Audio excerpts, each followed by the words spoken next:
party जो chairman Bilawal peoples party जो शहीद बिलावल पीपी चेयरमैन शहीद बिलावल भुट्टो जी साईं शहीद लिखियो पियो आहे साईं माण्हू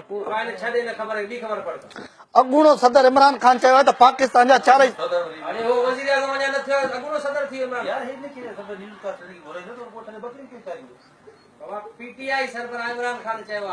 साईं उहो न थियो आहे छा भला पोइ जलसा माण्हू जो कढ अथसि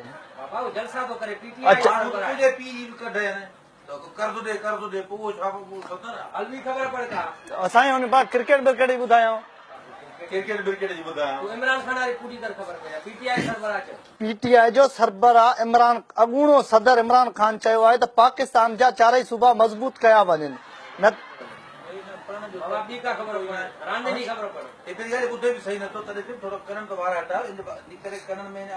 यार केर इहो विहायो कंहिं अथनि ॻाल्हाइणी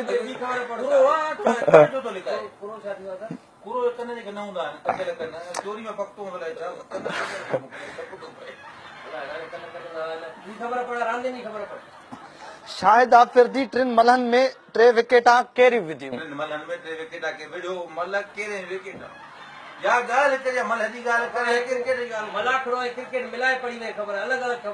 अच्छा अलॻि अलॻि इहा अलॻि अलॻि आहे छा साईं किताब त हिकिड़े ते या पने हिकिड़े ते यार तूं न ॻाल्हाए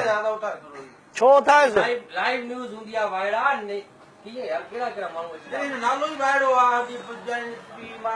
यार ॻाल्हाए साहब ईअं ॻाल्हाए कीअं थो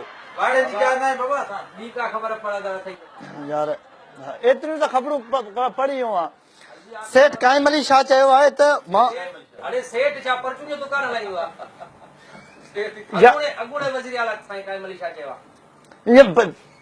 मां सम्झ में भला ॿियो कुझु ॿुधायांव हिकिड़ो मिंट यार हलो हलो हिकिड़ो मिंट आई तुंहिंजी बसि दुआ अघी वई मां न्यूज़ अहिड़ी पढ़ी माल भांकुर विझी बीह रहियो ख़ुदा जो कसम आहे उहो छॾे ई न पियो मूंखे चए पियो तूं बसि असांखे मस मस मिली वियो आहे अलाह ख़ुदा वॾा अहसान थिया मां तुंहिंजी दुआनि रंग लाथा हाणे मां मुंहिंजी पघार माशाल्लाह 50-60 हाणे कंदा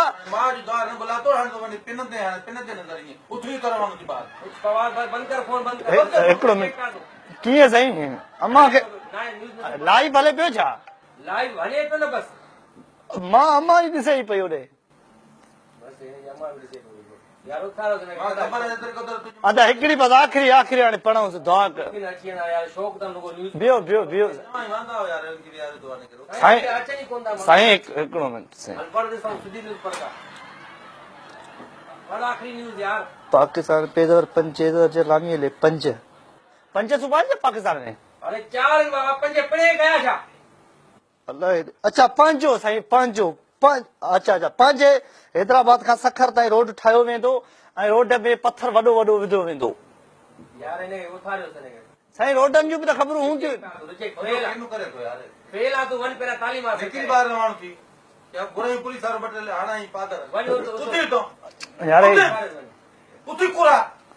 ड्रिगे कद उठ हूंदा आहिनि